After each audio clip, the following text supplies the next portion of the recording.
جبکہ اللہ رب العزت کا دیکھنا اتنا کامل ہے، کالی رات ہو، کالی چٹان ہو، اس کے اوپر اگر کوئی کالی چینٹی بھی چل رہی ہو تو اللہ رب العزت اس کو چلتا ہوا دیکھتے ہیں۔ انسان کا سننا اتنا ناقص کہ اگر ایک وقت میں یہ کسی سے گفتگو کر رہا ہو اور دوسرے لوگ بھی آپس میں قریب بیٹھے باتیں کر رہے ہوں تو اس کو بات سننے میں دشواری ہوتی ہے۔ ہم نے کتنی مرتبہ دیکھا کہ ٹیلی فون پہ بات کرتے ہوئے اگر کمرے میں کوئی دوسرا بھی بول رہا ہو تو اسے کہنا پڑتا ہے کہ جی آہستہ بولیں، مجھے بات سمجھ نہیں آ رہی۔ جبکہ اللہ رب العزت کا دیکھنا اتنا کامل ہے، اللہ رب العزت کا سننا اتنا کامل ہے کہ حضرت آدم علیہ السلام سے لے کر قیامت تک آنے والا آخری انسان، مرد، عورت، بچے اور بوڑھے، سب کے سب ایک میدان میں جمع ہو جائیں اور ایک ہی وقت میں اللہ رب العزت سے دعائیں مانگیں، اللہ تعالیٰ اس پر قادر ہے ان سب کی الگ الگ دعا کو سن لے۔ تو انسان اپنی صفات میں ناقص ہے، اللہ رب العزت اپنی صفات میں کامل ہے۔ انسان ہر خیر کا لینے والا ہے، اللہ تعالیٰ ہر خیر کے دینے والے۔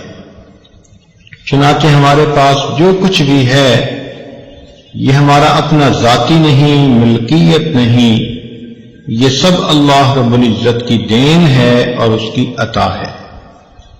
آپ ذرا غور فرمائیں، اگر اللہ تعالیٰ ہمیں صحت نہ دیتے ہم بیمار ہوتے، اگر اللہ تعالیٰ ہمیں مال نہ دیتے ہم بیکاری ہوتے، اگر اللہ تعالیٰ ہمیں بینائی نہ دیتے ہم اندھے ہوتے، گویائی نہ دیتے ہم گنگے ہوتے، سماعت نہ دیتے تو ہم بہرے ہوتے، ہاتھ پاؤں نہ دیتے تو لولے لنگڑے ہوتے، اگر اللہ تعالیٰ ہمیں کھانا نہ دیتے ہم بھوکے ہوتے، پانی نہ دیتے تو ہم پیاسے ہوتے، کپڑے نہ دیتے ہم ننگے ہوتے، اگر اللہ تعالیٰ گھر نہ دیتے بے گھر ہوتے، اولاد نہ دیتے لاولد ہوتے، اگر اللہ تعالیٰ ہمیں عزت نہ دیتے ہم دنیا میں ذلیل ہوتے، اگر اللہ تعالیٰ ہمیں عقل نہ دیتے تو ہم پاگل ہوتے۔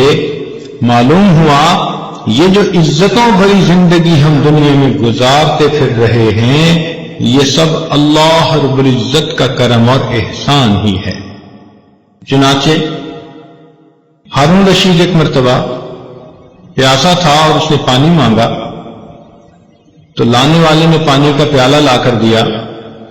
ایک اللہ والے وہاں بیٹھے ہوئے تھے، انہوں نے کہا بادشاہ سلامت، پانی پینے سے پہلے ذرا میری بات سن لینا کہ اگر آپ کو پیاس لگی ہو اور پوری دنیا میں ایک پیالہ کے سوا کہیں پانی نہ ہو اور وہ پانی والا آپ سے قیمت مانگے تو آپ کتنی قیمت دے کر پانی کا پیالہ خرید لیں گے؟ بادشاہ نے کہا کہ میں اپنی آدھی سلطنت دے کر بھی وہ پانی خریدوں گا اور پیوں گا۔ اس نے کہا اچھا، اگر آپ نے وہ پانی پی لیا اور وہ پانی آپ کے جسم میں جا کر کہیں بلاک ہو گیا، یورینیشن نہیں ہو رہی اور آپ کو سخت تکلیف ہو رہی ہے، کیونکہ جن مریضوں کا پیشاب بند ہو جاتا ہے وہ تو زندگی اور موت کی کشمکش میں ہوتے ہیں، مچھلی کی طرح تڑپ رہے ہوتے ہیں۔ اگر آپ کی یہی حالت ہو اور پوری دنیا میں ایک طبیب ہے جس کے پاس دوا ہے جس سے وہ پیشاب آسانی سے خارج ہو سکتا ہے، تو آپ بتائیں کہ کتنے پیسے دے کر وہ دوائی خریدیں گے؟ بادشاہ نے کہا کہ اپنی آدھی سلطنت دے کر بھی وہ دوائی خریدوں گا۔ اس نے کہا بادشاہ سلامت، معلوم ہوا کہ آپ کی پوری حکومت ایک پانی کا پیالہ خریدنے اور جسم سے اس کو گزار کر نکال دینے کے برابر ہے، اور آپ سوچیں آپ نے زندگی میں کتنے پیالے پانی پیا، کیسے کیسے مشروبات پیے، اللہ تعالیٰ کی کن کن نعمتوں کو استعمال کیا، آپ کیسے سوچ سکتے ہیں کہ آپ اللہ تعالیٰ کی نعمتوں کا شکر ادا کر سکتے ہیں؟ تو واقعی بات ایسی ہے، ہم تو اپنے سر سے لے کے پاؤں تک اللہ تعالیٰ کی نعمتوں میں ڈوبے ہوئے ہیں، بلکہ ہمیں ان نعمتوں کا استحضار بھی نہیں ہے کہ وہ نعمتیں کون کون سی ہیں۔ چنانچہ انسان جب کھانا کھاتا ہے تو اس کے جو فوڈ کا پائپ ہے اس کے اندر اللہ تعالیٰ نے ایک وال بنایا ہوا ہے، وہ ون وے وال ہے، یعنی جب غذا جاتی ہے تو وہ نیچے جانے دیتا ہے، اور اگر غذا باہر نکلنا چاہے تو وہ اس کو روک لیتا ہے۔ اس لیے ابھی ایک بندے نے کھانا کھایا اور ابھی وہ سر کے بل کھڑا ہو جائے تو اس کے منہ سے غذا واپس نہیں آتی، وہ وال اسے روک لیتا ہے۔ ہمیں احساس ہی نہیں کہ یہ اللہ تعالیٰ کی کتنی بڑی نعمت ہے۔ چنانچہ ہمارے تعلق والے دوست ڈاکٹر ہیں نیو یارک میں، ایک مرتبہ ہمارے ہاں مہمان آئے تو ہم نے ان کے لیے بستر بچھایا۔ وہ کہنے لگے کہ حضرت میں تو لیٹ کر سونے کی نعمت سے محروم ہوں۔ پوچھا وہ کیوں؟ کہنے لگے کہ وہ جو کھانے کی نالی کے اندر ایک وال ہوتا ہے وہ میرا وال لیک ہو چکا ہے، چنانچہ اگر میں لیٹ جاؤں تو میرے پیٹ کا جتنا بھی کھانا ہوتا ہے وہ منہ کے راستے باہر آتا ہے، لہذا میں لیٹ نہیں سکتا، مجھے ساری رات بیٹھ کے سونا ہے۔ چنانچہ ہم نے دیکھا کہ ساری رات وہ بندہ بیٹھا اور ایسے بیٹھے بیٹھے اوٹ لگا کر سویا۔ اس دن ہمیں محسوس ہوا کہ اے اللہ، لیٹ کر سو جانا بھی آپ کی کتنی بڑی نعمت ہے۔ ایک نوجوان کا ایکسیڈنٹ ہوا، اس کے آنکھ کے اوپر جو کور ہے وہ کٹ گیا، چنانچہ ایک آنکھ بالکل ننگی جیسے مچھلی کی آنکھ ہوتی ہے، زخم تو مندمل ہو گیا۔ ڈاکٹر نے اسے کہا کہ اب آپ کو یہ آنکھ بار بار دھونی پڑے گی دن میں۔ کیوں؟ کہ ہوا کے اندر جو پولیوشن ہوتی ہے اس کی وجہ سے ڈسٹ کی ایک لیئر اس کے اوپر تھوڑی تھوڑی دیر بعد جمے گی تو آپ کو اسے دھونا پڑے گا۔ چنانچہ اس نے دھونا شروع کر دیا، ہر گھنٹے 2 گھنٹے کے بعد آنکھ میں پانی ڈالے۔ اب جب بار بار یہ عمل شروع کیا تو 1 مہینے کے بعد اس کے رخسار کا جو گوشت تھا وہ اتنا سینسٹیو ہو گیا کہ پانی کے لگنے سے درد ہوتی تھی۔ اس نے ڈاکٹروں کو کہا کہ اس مصیبت سے کیسے میری جان چھوٹ سکتی ہے؟ انہوں نے کہا کہ دیکھیں، اللہ تعالیٰ نے ایک نظام بنایا ہے کہ ہر انسان کی پلکوں کے نیچے ایک پانی کا سسٹم ہے، وہ آٹومیٹک تھوڑی تھوڑی دیر بعد پانی ریلیز کرتا ہے، اور انسان پلک چھپکتا ہے تو اس کی آنکھوں کی سکرین اس سے صاف ہوتی رہتی ہے۔ یوں سمجھیں کہ یہ ہماری آنکھوں کی ونڈ سکرین کا وائپر ہے، اور وہ ہر وقت صاف ہوتی ہے تو ہمیں محسوس نہیں ہوتا۔ اب سوچئے، جب اس نعمت سے کوئی بندہ محروم ہوا تب اس کو احساس ہوا کہ پلک چھپکنا بھی اللہ رب العزت کی کتنی بڑی نعمت ہے۔ تو جب ہم اتنے ہی محتاج ہیں تو ہمیں چاہیے کہ ہم اپنی ان نعمتوں کو اللہ تعالیٰ سے مانگیں۔ اللہ تعالیٰ سے نعمتیں مانگنا اس عمل کو دعا کہتے ہیں، اور قدرتی بات ہے کہ رمضان مبارک کا یہ مقدس مہینہ ویسے بھی مانگنے کا مہینہ ہے، اور اس عاجز کو آج دعا مانگنے کے لیے ہی بلایا گیا ہے۔ تو دل میں خیال آیا کہ دعا سے متعلق ہی کیوں نہ چند باتیں کہہ دی جائیں۔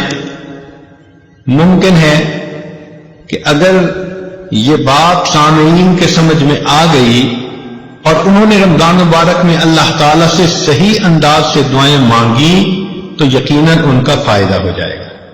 نبی علیہ السلام نے فرمایا، الدعاء مخ العبادہ، دعا عبادت کا نچوڑ ہے۔ جیسے کسی چیز کی کریم ہوتی ہے نا کوئی، تو یوں سمجھیں کہ دعا عبادت کا مغز ہے۔ اور دوسری حدیث پاک میں فرمایا الدعاء هو العبادہ، کہ دعا ہی عبادت ہے۔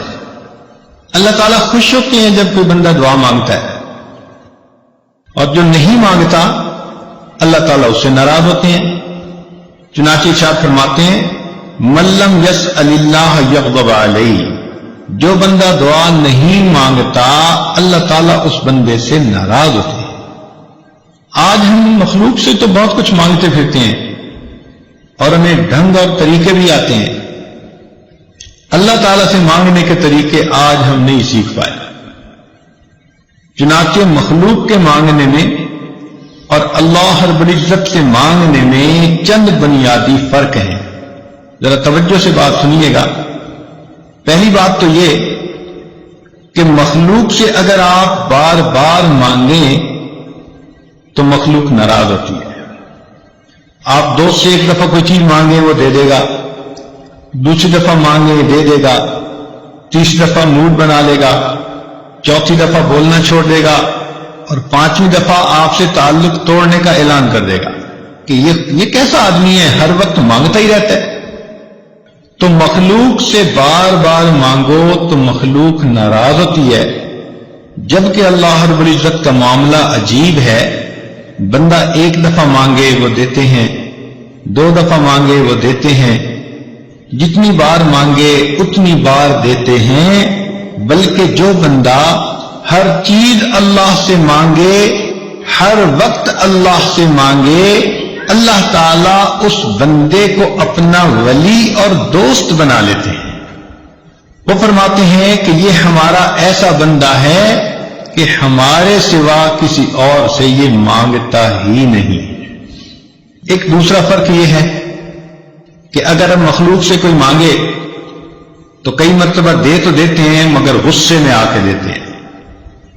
مثال کے طور پہ ایک آدمی ڈرائیونگ کر رہا ہے، والدہ بھی پاس بیٹھی ہے، اب کسی جگہ ریڈ لائٹ پر اس نے گاڑی کو روکا تو ادھر سے کوئی فقیر بھی آ گیا، اس نے ونڈو گلاس کو کھٹکھٹایا تو اس نے اشارے سے کہہ دیا کہ بھئی معاف کر دو، مگر مانگنے والے بھی بڑے مستقل مزاج ہوتے ہیں، وہ پھر مانگتا ہے، وہ پھر مانگتا ہے، حتیٰ کہ آپ کو غصہ آتا ہے کہ یہ جاتا کیوں نہیں۔ اتنے میں آپ کی والدہ کہہ دیتی ہے کہ بیٹا اسے کچھ دے دو۔ اب ماں کے کہنے کی بنا پر آپ اپنی جیب سے 2 روپے نکال کر دیتے تو ہیں، مگر کتنی غصے والی نظروں سے اس فقیر کو دیکھتے ہیں، اور دیتے ہوئے یوں کہہ رہے ہوتے ہیں کہ جیسے بھائی لو اور دفع ہو جاؤ۔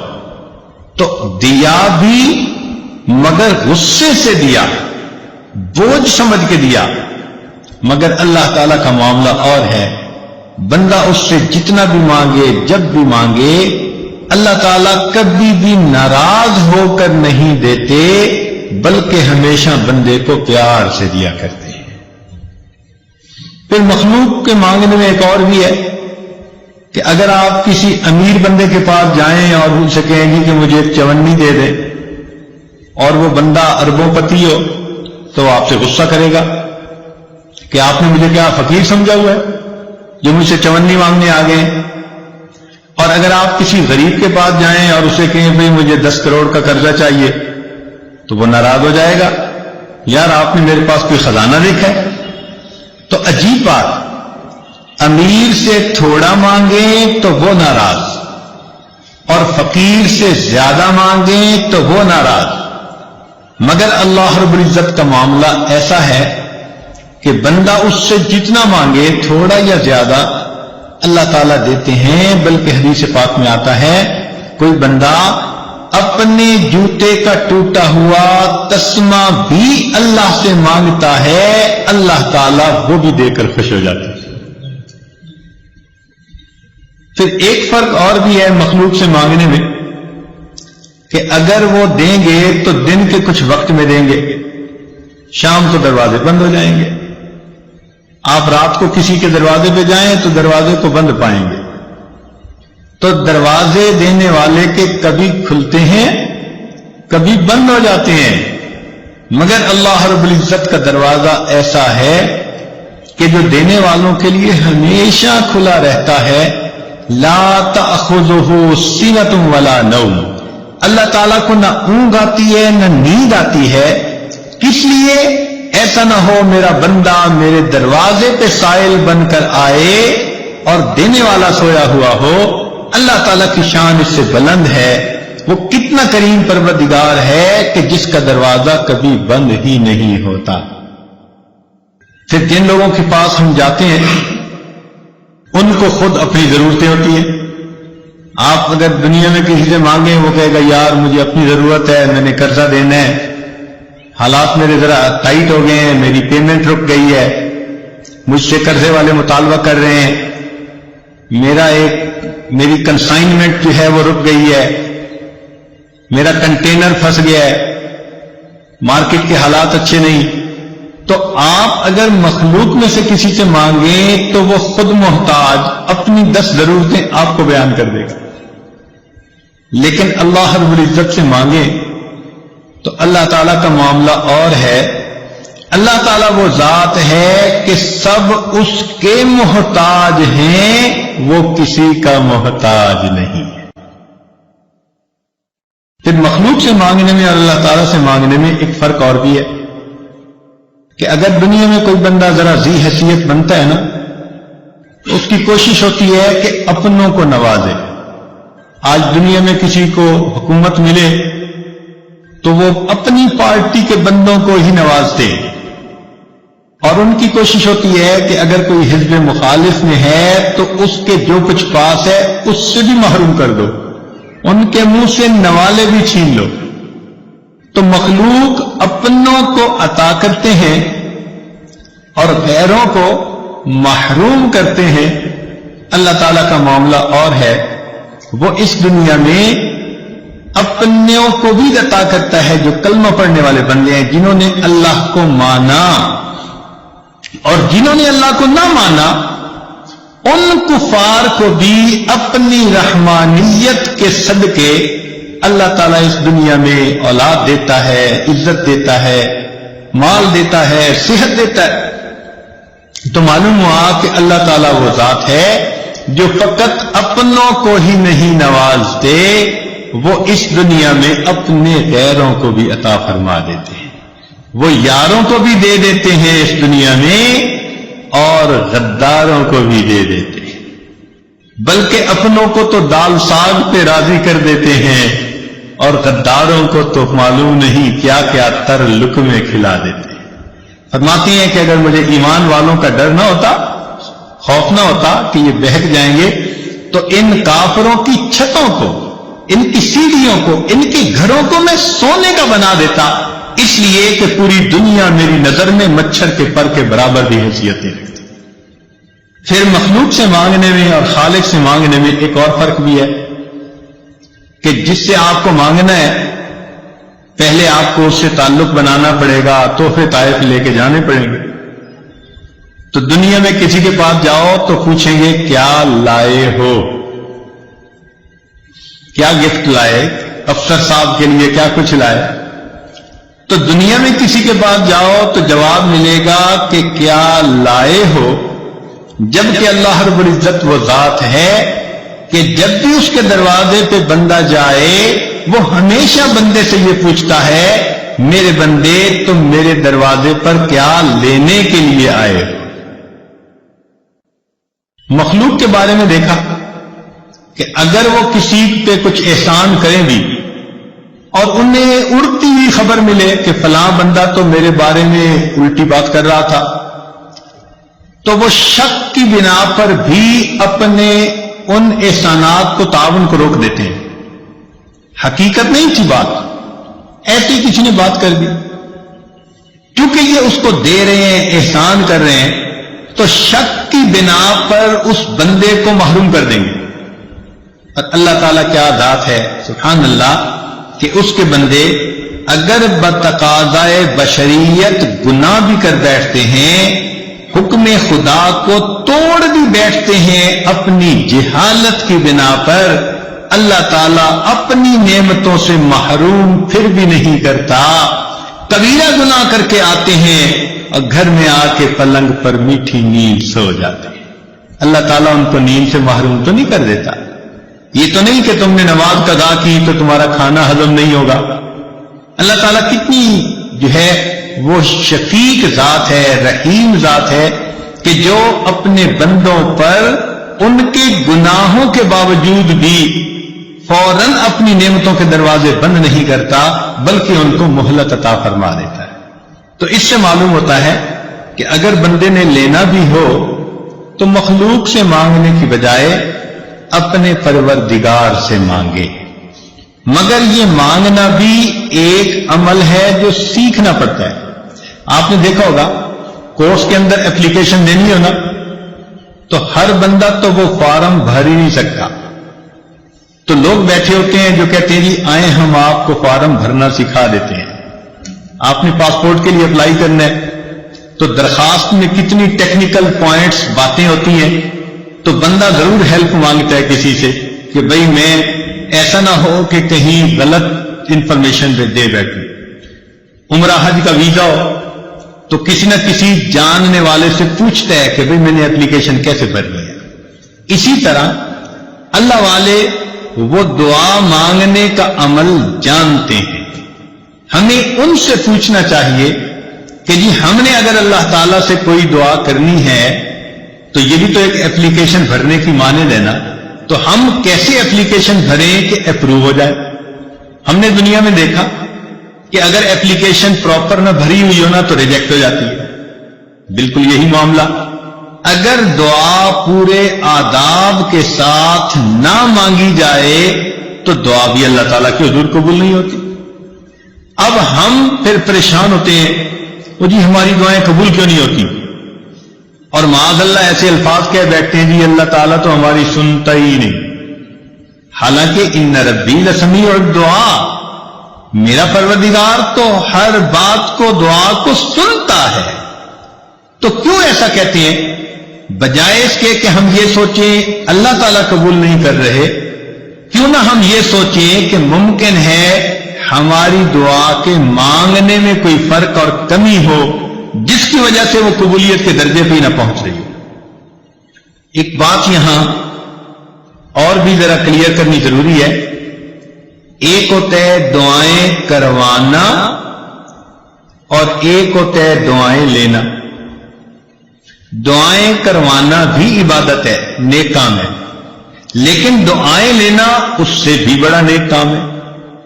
دعائیں کروانا تو یہ ہوا امی دعا کرو، ابو دعا کریں، حضرت جی دعا کریں، سر آپ میرے لیے دعا کریں، یہ تو ہوا دعا کروانا۔ یہ بھی کہنا چاہیے نبی علیہ السلام نے اس کی بھی تلقین فرمائی۔ چنانچہ عمر رضی اللہ عنہ ایک مرتبہ عمرے پہ جا رہے تھے تو نبی علیہ السلام نے ان کو رخصت کرتے ہوئے فرمایا کہ بھائی ہمیں اپنی دعاؤں میں نہ بھولنا۔ تو نبی علیہ السلام کا یہ فرمانا امت کی تعلیم کے لیے تھا۔ ہم بھی دعاؤں کے لیے کہیں نیک لوگوں کو، بڑوں کو، لیکن اس سے بھی بڑا رتبہ اور درجہ یہ ہے کہ ہم ان کی دعائیں لینے والے بن جائیں۔ دعائیں لینا کیا ہوتا ہے کہ انسان اتنا اچھا بنے، اتنا نیک بنے کہ اس کو دیکھ کر بے اختیار اس کے ماں باپ، اس کے پیر استاد کے دل سے اس کے لیے دعائیں نکل رہی۔ تو آج دعائیں کروانے والے بہت ہیں، دعائیں لینے والے بہت تھوڑے۔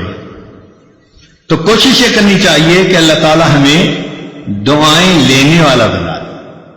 حدیث پاک میں آتا ہے کہ نبی علیہ الصلوۃ والسلام کے 3 شاگرد تھے اور تینوں کا نام عبداللہ تھا، اور وہ اتنا خدمت میں پیش رہتے کہ نبی علیہ الصلوۃ والسلام کا دل خوش ہوتا۔ آپ تہجد کی نماز میں ان تینوں کا نام لے کر ان کے لیے دعا مانگتے تھے۔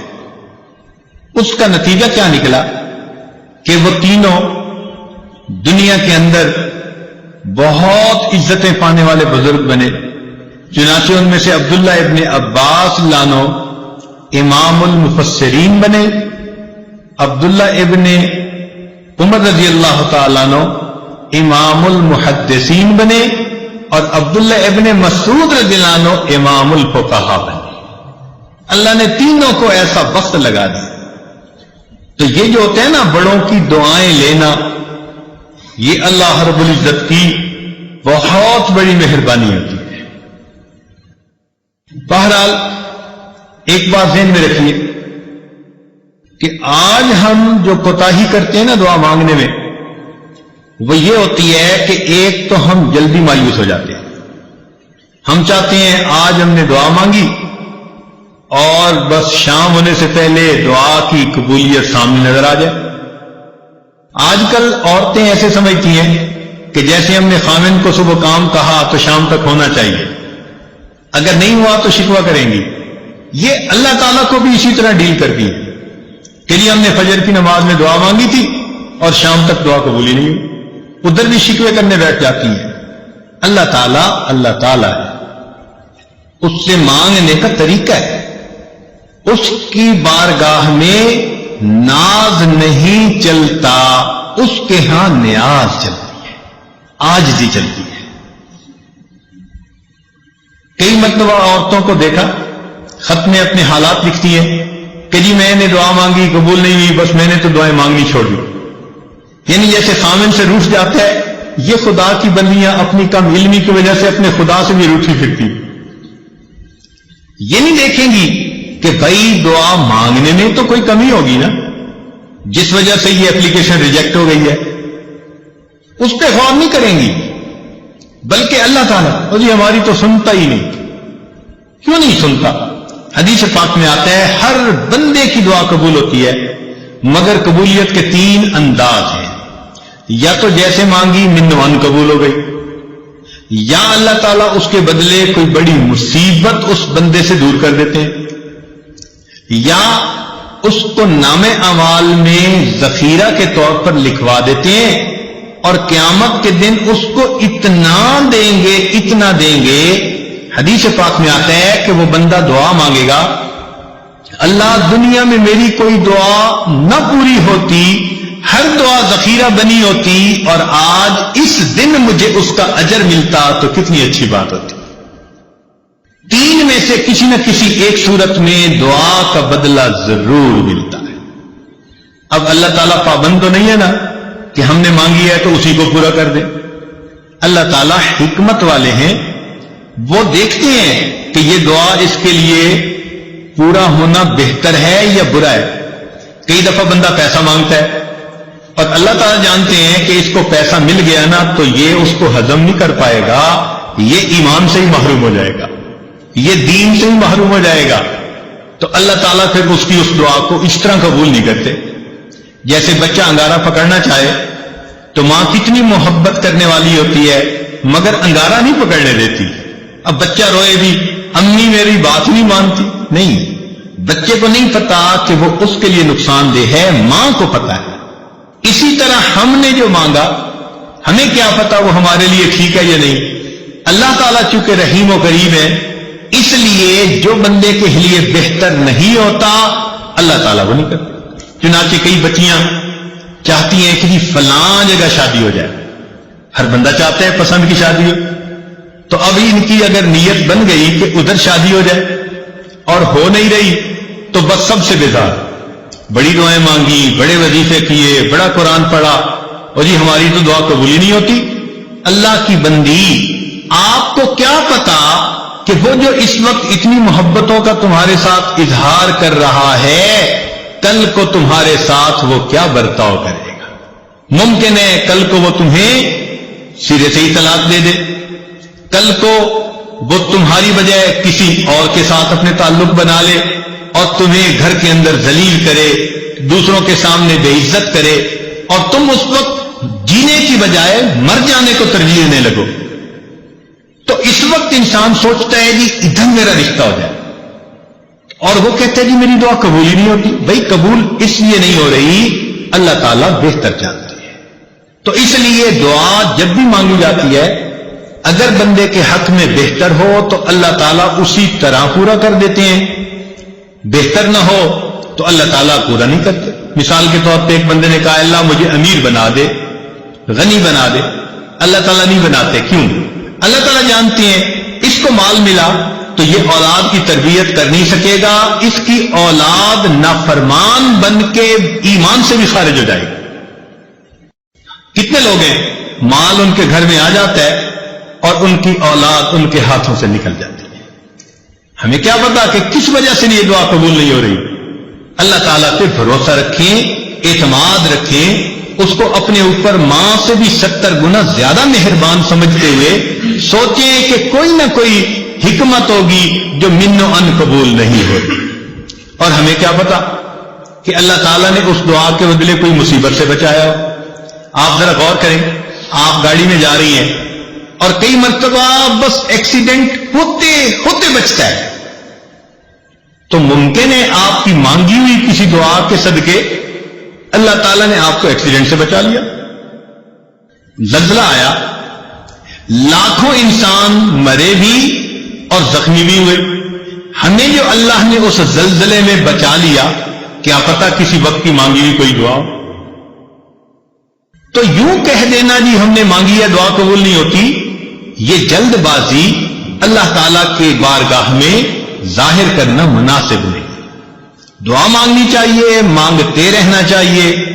آپ نے دیکھا ہوگا کہ بچہ کوئی چیز مانگتا ہے تو ماں شروع میں منع کر دیتی ہے، نہیں دینی. پھر مانگتا ہے، پھر وہ کہتی ہے نہیں دینی، جھڑکی بھی دے دیتی ہے. لیکن جب بچہ مانگتا رہتا ہے، اس چھوٹے سے بچے کو بھی پتا ہے کہ میں مانگتا رہوں گا نا تو امی دے دے گی. چنانچہ تھوڑی دیر کے بعد جب وہ روتا دھوتا ہے ماں کے سامنے، ماں چیز بھی لے کے دے دیتی ہے اور اٹھا کے سینے سے بھی لگا لیتی ہے. تو اسی طرح دعا مانگنی ہو تو ہم نان سٹاپ بغیر تھکے اللہ سے مانگتے رہیں. ہمارا کام ہے مانگنا. مانگنے کے بعد ہم محروم نہیں رہیں گے، کسی نہ کسی صورت اس کا ریٹرن ہمیں ملے گا. یا تو وہ دعا ویسے قبول، یا اس کے بدلے کوئی بیماری جو ہے نا وہ دور کر دی جائے گی. کیا پتا کہ آپ دعا مانگتی رہی اور اللہ تعالیٰ نے اس دعا کے بدلے کوئی سکن ڈیزیز ایسی تھی جس سے آپ کو بچا لیا. ورنہ اگر سکن ڈیزیز ہو جاتی اور چہرے پہ داغ دھبے پڑ جاتے تو اتنی محبت کرنے والے خامن صاحب کے بھی رخ بدلے ہوئے ہوتے. اللہ نے آپ کی صحت کو سلامت رکھا، کوئی ایسی بیماری نہیں لگائی، گھر میں الفتوں محبتوں کی زندگی گزارتی پھر رہی ہیں. پتہ نہیں ہے کس کس دعا کا نتیجہ ہے جو اللہ نے آپ کو یہ عزتیں دی ہیں. تو اس لیے دعا مانگنے میں فوراً توقع رکھنا کہ جی ابھی قبول ہو جائے، یہ بندگی کے آداب کے خلاف ہے. جلدی مایوس نہیں ہونا چاہیے. اور پھر ایک بات اس میں اور بھی سمجھ لیں کہ کچھ لوگ دعائیں مانگتے ہیں اور کچھ لوگ دعائیں پڑھتے ہیں. دعا پڑھنے سے دعا قبول نہیں ہوتی، دعا مانگنے سے دعا قبول ہوتی. کیا فرق ہے دونوں میں؟ دعا پڑھنا تو یہ ہوا کہ بس بیٹھے ہیں ربنا آتنا فی دنیا ربنا ظلمنا، بس طوطے کی طرح ٹیپ ریکارڈ جیسے بجتا ہے وہ بج گیا اور پتہ یہ بھی نہیں کہ میں نے کیا مانگا کیا نہیں. چنانچہ ایک مرتبہ ہم نے نماز پڑھی، ہمارے قریبی تعلق والے ساتھ بیٹھے ہوئے تھے. انہوں نے دعا کے بعد اپنے چہرے پہ ہاتھ پھیرے تو میں نے ویسے ہی ان سے پوچھ لیا، میں نے کہا آج دعا میں آپ نے کیا مانگا؟ تو میری طرف دیکھ کے کہتے ہیں حضرت سچ بتاؤ مجھے نہیں یاد. یعنی ابھی اپنے چہرے پہ ہاتھ پھیرا اور ابھی یہ نہیں پتا کہ میں نے اللہ سے کیا مانگا. اتنی غفلت بھری دعا. تو اس کو کہتے ہیں دعائیں پڑھنا. تو دعائیں پڑھنے سے دعائیں قبول نہیں ہوتی، دعائیں مانگنے سے دعائیں قبول. دیکھیے جس فقیر نے آپ سے 1 روپیہ مانگنا ہوتا ہے وہ کپڑے بھی بڑے پھٹے پرانے پہن کے آتا ہے، وہ شکل بھی فقیروں والی بنا کے آتا ہے، اس کے بعد الفاظ بھی بڑے چن چن کے وہ بولتا ہے جو دوسرے کے دل کو ٹچ کرنے والے ہوں. آواز بھی بھرائی ہوئی ہوتی ہے، ہاتھ بھی کانپ رہے ہوتے ہیں. اب دیکھیے جس نے 1 روپیہ مانگنا ہے وہ اتنا کچھ کر کے آپ کے دل کو اپنی طرف متوجہ کرتا ہے. تو جس بندے نے اللہ سے اللہ کو مانگنا ہو پھر اس کو کتنی عاجزی اور فریاد سے اللہ سے مانگنا چاہیے. آج تو ہم دعا ایسے مانگتے ہیں جیسے اپنے ورکرز کو کام ذمہ لگا رہے ہوں. مثال کے طور پہ عورت دعا مانگے گی، اللہ میری بیٹی کا اچھا رشتہ آ جائے، میرے بیٹے کو نوکری مل جائے، میرا خاوند میرے سامنے اتنا اچھا ہو کہ میرے اشاروں پہ ناچنے لگ جائے. اے اللہ فلاں فلاں ہمارے جو حاسدین ہیں ان کا تو بالکل گھر ہی اجڑ جائے. یعنی ہم ایسے دعا مانگ رہے ہوتے ہیں جیسے کسی ماتحت کو کام ذمے لگا رہے ہوتے ہیں. دعا مانگنا اور چیز ہے اور ماتحت کے ذمے کام لگانا وہ اور چیز ہے. اللہ تعالیٰ ہے. اس انداز میں دعائیں مانگنا، یہ ہو جائے، یہ ہو جائے، یہ ہو جائے، جیسے سیٹھ صاحب بیٹھے ہوئے اپنے ورکرز کو کام اسائنمنٹ دے رہے ہیں. تو اللہ تعالیٰ کو دعا میں اسائنمنٹ نہ دیا کریں. اللہ تعالیٰ کے سامنے عاجزی اور زاری کا اظہار کر کے، بندگی کا اظہار کر کے، اللہ کی عظمت کو مان کے اللہ سے دعا کیا کریں، سوال کیا کریں. تو جب ہم اس طرح سے مانگیں گے تو دعائیں جلدی قبول ہوں گی. ہم الزام ان کو دیتے تھے، قصور اپنا نکل آیا. ہم شکوہ لیے پھرتے ہیں جی ہماری سنتا ہی نہیں، حالانکہ دعا مانگنے میں کتنی کوتاہیاں ہم خود کر لیتے ہیں. چنانچہ حجاج بن یوسف کے بارے میں آتا ہے کہ طواف کر رہا تھا اور ایک نابینا وہاں بیٹھا دعا مانگ رہا تھا، اے اللہ مجھے بینائی عطا کر دے. تو حجاج بن یوسف رکا اور اس نے اس کو ٹھوکر لگائی اور کہا وندے تجھے پتہ ہے میں کون ہوں؟ اس نے کہا نہیں. اس نے کہا میں حجاج بن یوسف ہوں. اب اس کے بارے میں مشہور تھا کہ یہ بہت ہی زیادہ سخت طبیعت کا بندہ ہے، جو کہہ دیتا ہے نا وہ پورا کر دیتا ہے. چنانچہ اس کا نام سن کے اندھا گھبرا گیا کہ آج میرا کس سے واسطہ پڑ گیا. تو حجاج بن یوسف نے کہا کہ دیکھ میں طواف کر رہا ہوں، اگر میرا طواف مکمل ہونے تک تیری بینائی ٹھیک نہ ہوئی تو میں نے تیرے قتل کا حکم دے دینا ہے. اور اس نے ایک پولیس والا بھی ساتھ کھڑا کر دیا کہ یہ اندھا بھاگنے نہ پائے، اور خود طواف کرنے لگ گیا. اب تو جی اندھے کا حال عجیب، آنسو بھی گر رہے ہیں اور کانپ بھی رہا ہے اور دعا مانگ رہے ہیں اللہ پہلے تو بینائی کا سوال تھا اب تو میری زندگی کا سوال. ایسے تڑپ کی اس نے دعا مانگی. کہتے ہیں کہ حجاج بن یوسف جب واپس آیا اللہ نے اس کی بینائی عطا فرما دی. تو حجاج بن یوسف نے اس سے کہا کہ جیسے تم پہلے بیٹھے دعا مانگ رہے تھے نا، ساری عمر بیت اللہ کے سامنے اس طرح بیٹھ کے دعا مانگتے، تمہاری دعا قبول نہیں ہو سکتی تھی کیونکہ یہ زبان سے نکل رہی تھی، دل سے نہیں نکل رہی تھی. اب جب تمہیں اپنی جان کا خوف ہوا، اب تڑپ کے دل سے دعا مانگی، اور دل سے جو بات نکلتی ہے اثر رکھتی ہے، پر نہیں طاقت پرواز مگر رکھتی ہے.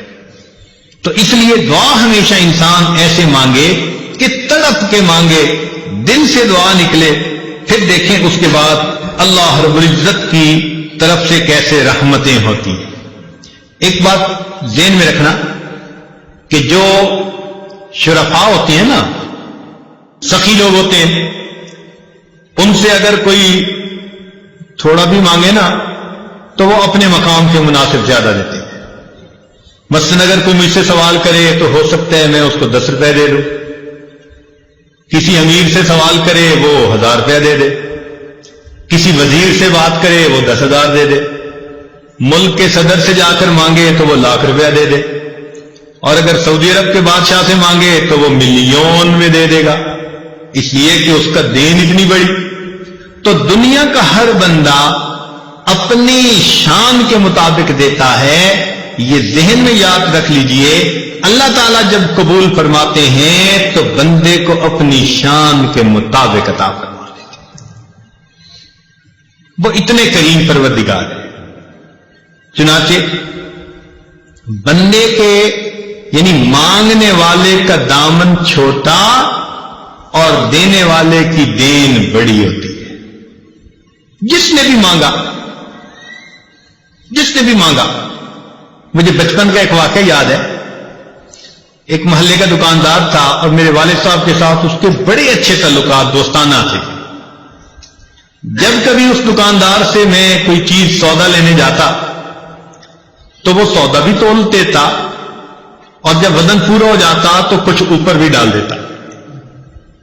تو مجھے یہ بات سمجھ میں نہ آتی. بہت چھوٹی عمر تھی تو میں نے ایک دفعہ اپنے ابو سے پوچھا کہ وہ تولتا تو ہے اور جب بالکل وزن پورا ہو جاتا ہے وہ کچھ اوپر بھی ڈال دیتا ہے. تو ابو نے بتلایا کہ بیٹے یہ اس کی محبت ہے کہ جتنا حق بنتا ہے وہ حق سے زیادہ ہمیں دیتا ہے. وہ بچپن کی بات آج یاد آتی ہے کہ اگر ایک انسان کے اندر محبت ہے، اخلاص ہے، تعلق ہے، وہ مانگنے والے کو اس کی مانگ سے زیادہ دیتا ہے، تو اللہ رب العزت تو بڑے قریب ہیں، رحیم ہیں۔ بندہ جب اللہ تعالیٰ سے مانگتا ہے، اللہ تعالیٰ اس کی توقعات سے بھی بڑھ کر اسے عطا فرما دیتا ہے۔ اب اس کی ذرا 2-4 مثالیں سن لیجئے۔ حضرت ابراہیم علیہ السلام اپنی بیوی سیدہ ہاجرہ رضی اللہ تعالیٰ عنہ اور اپنے بیٹے اسماعیل علیہ السلام کو ملک شام سے لے آئے اور انہوں نے مکہ مکرمہ میں آ کر آباد کیا۔ وہاں پر کہیں سبزہ ہی نہیں تھا، نام و نشان ہی نہیں تھا، بالکل بواد غیر ذی زرع، کوئی زراعت کا نام و نشان ہی نہیں تھا۔ جب انہوں نے ان کو وہاں بسایا تو دعا مانگی کہ اے اللہ وارزقہم من الثمرات، ان کو کھانے کے لیے پھل عطا کر دیجئے۔ ہم جیسا کوئی ہوتا تو کھانے کے لیے روٹی پانی مانگتا، مگر انبیاء کی شان بلند ہوتی ہے، فراست بڑی ہوتی ہے، انہوں نے اللہ تعالیٰ سے کھانے کو پھل مانگے۔ اب دیکھیے کہ اللہ تعالیٰ نے ان کی دعا کی قبولیت کا جہاں تذکرہ کیا تو وہاں ارشاد فرمایا یجبا الیہ ثمرات کل شیء، اے میرے پیارے ابراہیم، ہم اس جگہ ہر چیز کے پھل پہنچائیں گے۔ حالانکہ ثمرات الاشجار کہہ دیتے تو بھی بات ٹھیک تھی کہ درختوں کے پھل، اور مانگنے والے کی نیت تو درختوں کے ہی پھل تھی نا، مگر جب دینے والے نے دینے کا اعلان کیا تو ثمرات الاشجار نہیں کہا، ثمرات کل شیء، ہر چیز کا ثمر پہنچے گا۔ چنانچہ آج آپ دیکھیں کہ کھیتیوں کا ثمر سبزیاں ہیں، درختوں کا ثمر ان کے پھل ہیں، ملوں کا ثمر ان کا پروڈکٹ ہے، کسی کا ثمر کپڑا، کسی کا ثمر چینی، کسی کا ثمر پلاسٹک کی چیزیں۔ تو پوری دنیا میں جو ثمر بھی کہیں سے نکل رہا ہے اللہ تعالیٰ اس کو اس مکہ مکرمہ کے دیش میں پہنچا رہے ہیں۔ انسانوں کا ثمر ان کی اولاد ہوتی ہے، اور دیکھو انسان اپنی اولاد کو وہاں بھیجنے کے لیے دعائیں مانگے، او جی دعا کرو میرے بیٹے کا سعودی عرب میں کام بن جائے۔ ہم اپنے دل کے ثمر کو بھی وہاں بھیجنے کے لیے تیار۔ تو دیکھیے انہوں نے تو درختوں کے پھل مانگے، اللہ نے ہر چیز کا پھل اس جگہ پر پہنچا دی۔ دوسری مثال، بی بی آسیہ فرعون کی بیوی، جب اس نے ایمان قبول کر لیا، فرعون کو پتا چلا تو اس نے پہلے وارننگ دی، اور جب اس کو پتا چلا کہ یہ پکی ہے تو اس نے کہا کہ دیکھ میں تمہیں اس محل سے ذلیل کر کے نکال دوں گا۔ چنانچہ کتابوں میں تفصیل لکھی ہے، اس نے اس کو بہت سخت سزائیں بھی دی اور بہت ہی بے عزت اور ذلیل کر کے گھر سے نکالا۔ عورت کے لیے گھر سے اس کو دھکا دے دیا جانا اس سے بڑی سزا کوئی نہیں ہوتی، اس کو گھر والی کہتے ہیں نا، اور جب گھر والی کو بے گھر کر دیا جائے تو یہ اس کی زندگی کا سب سے بڑا صدمہ ہوتا ہے۔ چنانچہ اس ملکہ وقت کو اس نے اپنے محل سے ذلیل و رسوا کر کے نکال دیا۔ جب اس نے نکالا تو بی بی آسیہ نے اللہ سے دعا مانگی، رب ابن لی عندک بیتا فی الجنہ، اے اللہ مجھے اپنے قرب میں جنت کا گھر عطا کر دیجیے، کہ اس جو ہے ظالم نے مجھے دنیا میں تو گھر سے نکال دیا، اے اللہ اس گھر کے بدلے میں جنت میں آپ کے قرب کا گھر چاہتی ہوں۔ اللہ تعالیٰ کو یہ دعا اتنی پسند آئی کہ قرآن مجید میں اس کا تذکرہ کیا۔ لیکن مزے کی بات بتائیں کہ مانگنے والی نے تو فقط گھر مانگا تھا، اور دینے والے نے گھر بھی دیا اور گھر والا بھی دے دیا۔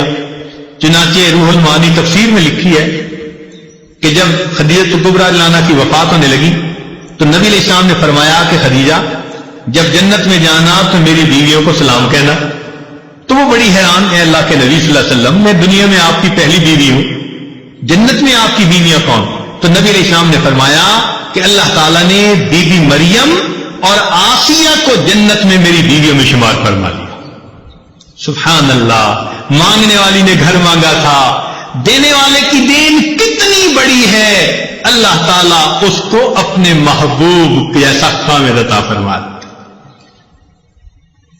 سیدنا عمر رضی اللہ عنہ مکہ مکرمہ سے مدینہ آ رہے ہیں، رات کو ایک جگہ لیٹ گئے، تہجد کے وقت آنکھ کھلی، دیکھا کہ آسمان پہ چاند چمک رہا ہے، نور برسا رہا ہے، خنکی تھی، رحمت کے نزول کا وقت تھا۔ تو ایسے وقت میں پھر اللہ سے مانگنے کو دل کرتا ہے، تو عمر رضی اللہ عنہ نے اٹھ کر اللہ سے 2 دعائیں مانگی۔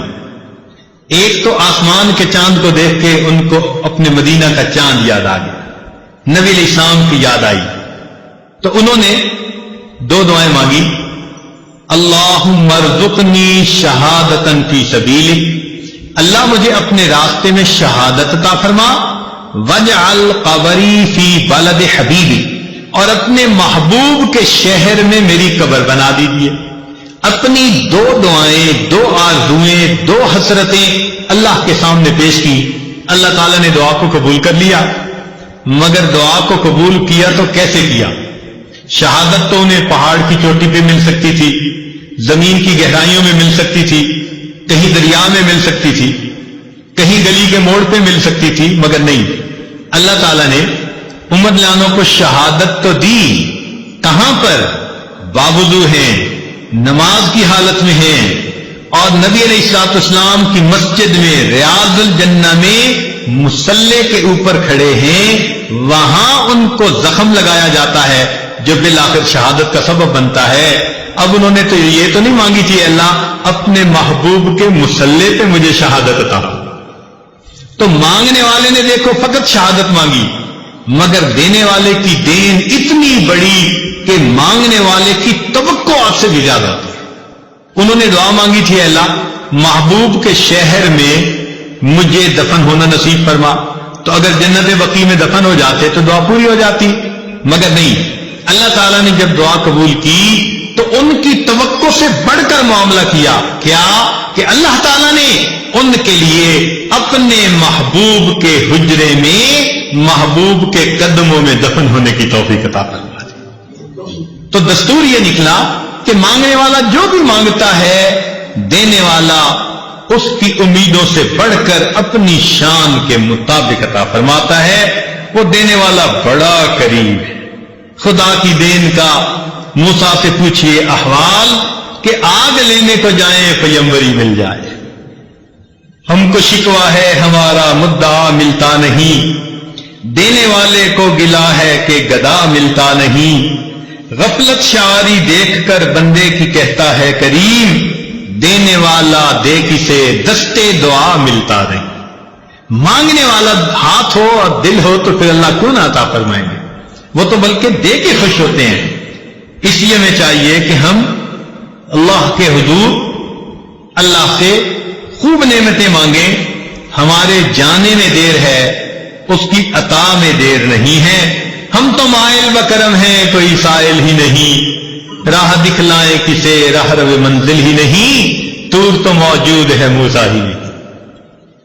جب رات مانگنے کا وقت ہوتا ہے، عام دنوں میں تہجد کے وقت، فجر کے وقت آنکھ ہی نہیں کھلتی، کس قدر تم پہ گراں صبح کی بیداری ہے، ہم سے کب پیار ہے، ہاں نیند تمہیں پیاری۔ تو اس لیے ہم اللہ تعالیٰ سے اگر اس قبولیت دعا کے وقت میں مانگیں، حدیث پاک میں آتا ہے کہ تہجد کے وقت ایک فرشتہ کہتا ہے حل من سائل فأعطی له، ہے کوئی سوال کرنے والا کہ جس کے سوال کو پورا کر دیا جائے۔ تو جب اللہ تعالیٰ کی طرف سے اعلان ہو رہا ہے کہ مانگنے والوں مانگو، ہم اس وقت میٹھی نیند سوئے ہوئے، گھوڑے بیچ کے سوئے ہوئے، پتہ ہی نہیں ہوتا کہ بھئی ہم نے تہجد بھی پڑھنی ہے، فجر کی نماز بھی پڑھنی ہے۔ کئی لوگوں کے لیے تو رمضان المبارک میں سحری میں اٹھنا مشکل، عورتیں کہتی ہیں جی بس رات کھا لیں گے صبح اٹھا نہیں جاتا۔ اب بتائیے یہ ہمارا حال ہے۔ تو رمضان کے کچھ دن باقی رہ گئے، ان میں ہم اللہ تعالیٰ سے مانگیں۔ دیکھیے کتابوں میں لکھا ہے کہ ایک بوڑھا جس کی عمر 90 سال، بیوی بھی فوت ہو گئی، اولاد بھی نہیں تھی، بھائی بہن بھی چلے گئے، ماں باپ بھی چلے گئے، پوری دنیا میں وہ تنے تنہا ہے۔ کسی پڑوسی نے اس کی روٹی ذمہ لے لی تھی اور انہوں نے اپنی بیٹھک میں اس کو رکھ لیا تھا، لیکن اس کی کھانسی کے بدلے بلغم کے بدلے ان کے دل خراب ہوئے تو انہوں نے اس کو بھی جواب دے دیا۔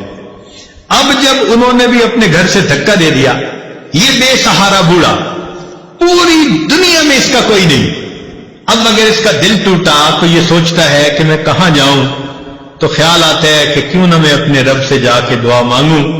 تو یہ بوڑھا ہانپتا ہوا کانپتا ہوا لاٹھی پکڑے، جھکی ہوئی کمر ہے، آنکھوں پہ اینک لگی ہوئی ہے، منہ میں دانت نہیں، پیٹ میں آنت نہیں، طاقت نہیں۔ اب اس وقت اگر یہ اللہ کے گھر کی طرف آہستہ آہستہ چل رہا ہے تو اللہ رب العزت اس باغی بوڑھے سے یہ نہیں پوچھتے تو نے اپنی جوانی کہاں ضائع کی، تیرا جمال کہاں گیا، تیرا مال کہاں گیا، اب تجھے میرا در یاد آیا۔ اللہ تعالیٰ اس باغی بوڑھے سے بھی شکوے نہیں فرماتے۔ اگر وہ اپنی موت سے پہلے زندگی میں اللہ کے در پر چل کر آتا ہے، اللہ تعالیٰ فرماتے ہیں کہ اگر وہ ایک بالش چلتا ہے میری رحمت 2 بالش چلتی ہے۔ وَإِنْ أَتَانِي يَمْشِي أَتَيْتُهُ هَرْوَلًا، اگر وہ میری طرف چل کے آتا ہے میری رحمت اس کی طرف دوڑ کے جا رہی ہے۔ تو جو پروردگار اتنا کریم ہے، کیوں نہ ہم اس کے در پہ جا کے اپنے آنے والی زندگی کے اچھے فیصلے مانگیں، اپنے اچھے نصیبے کی دعا مانگیں۔ اللہ رب العزت فرماتے ہیں وَأَمَّا السَّائِلَ فَلَا تَنْهَرْ، اور سوالی کو انکار نہ کرو۔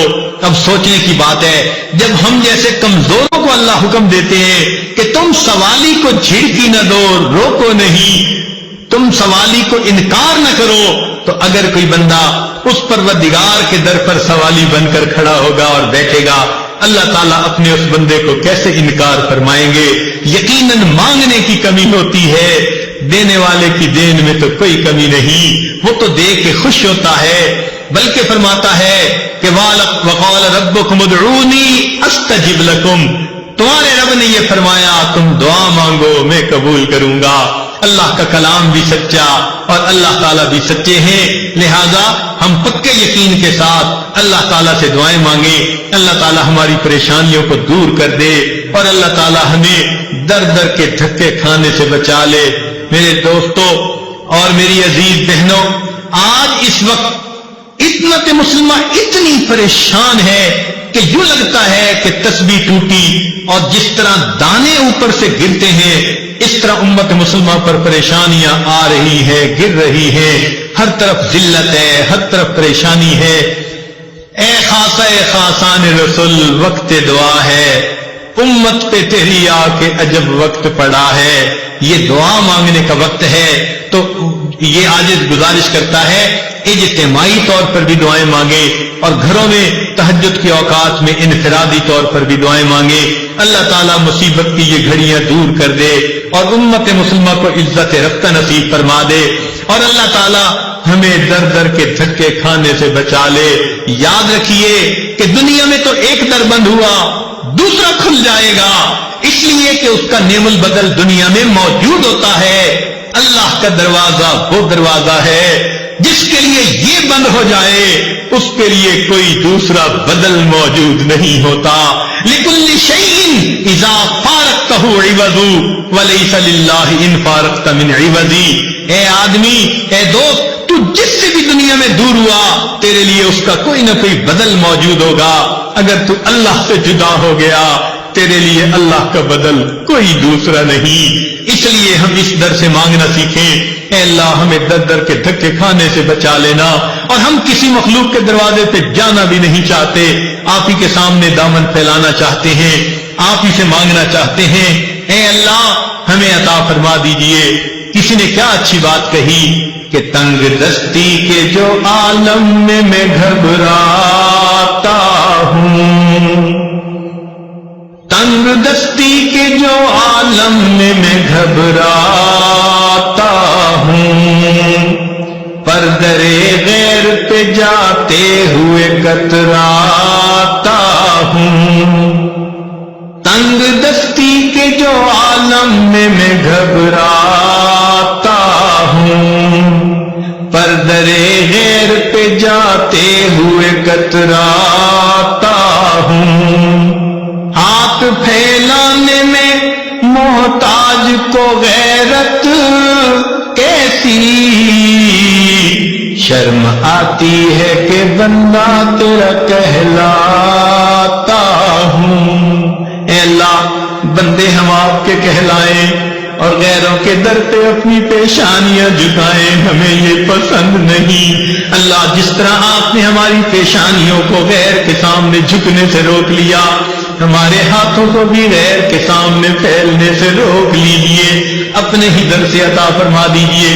اس وقت وہ وقت ہے جبکہ پوری دنیا مسلمانوں کو الگ کرنے پہ تل چکی ہے. اللہ سے دعا مانگیے، اے اللہ سب نے ساتھ چھوڑ دیا، اب کہیں ہماری بدعمالیوں کی وجہ سے آپ بھی ہمیں ساتھ سے جدا نہ کر دیں، اپنے سے دور نہ کر دیں. اللہ ہم آپ سے ہٹنا نہیں چاہتے، کٹنا نہیں چاہتے، ہمیں جڑے رہنے دینا اور موت تک اللہ اسی کے اوپر ڈٹے رہنے دینا. دعا ہے اللہ تعالیٰ اس بچے کو جس نے قرآن مجید حفظ کیا، قرآن مجید کا قاری اور حافظ بنا، اللہ اسے عالم قرآن بنائے، اللہ اسے عامل قرآن بنائے، ناشر قرآن بنائے، داعی قرآن بنائے. اللہ تعالیٰ اس کو عاشق قرآن بنائے، ماں باپ کی آنکھوں کی ٹھنڈک بنائے. اور ہم عاجز مسکین جو اس اچھی خوشی کے موقع پر یہاں حاضر ہو گئے ہیں، اللہ تعالیٰ ہماری حاضری کو قبول فرمائے. وآخر دعوانا ان الحمد للہ رب العالمین.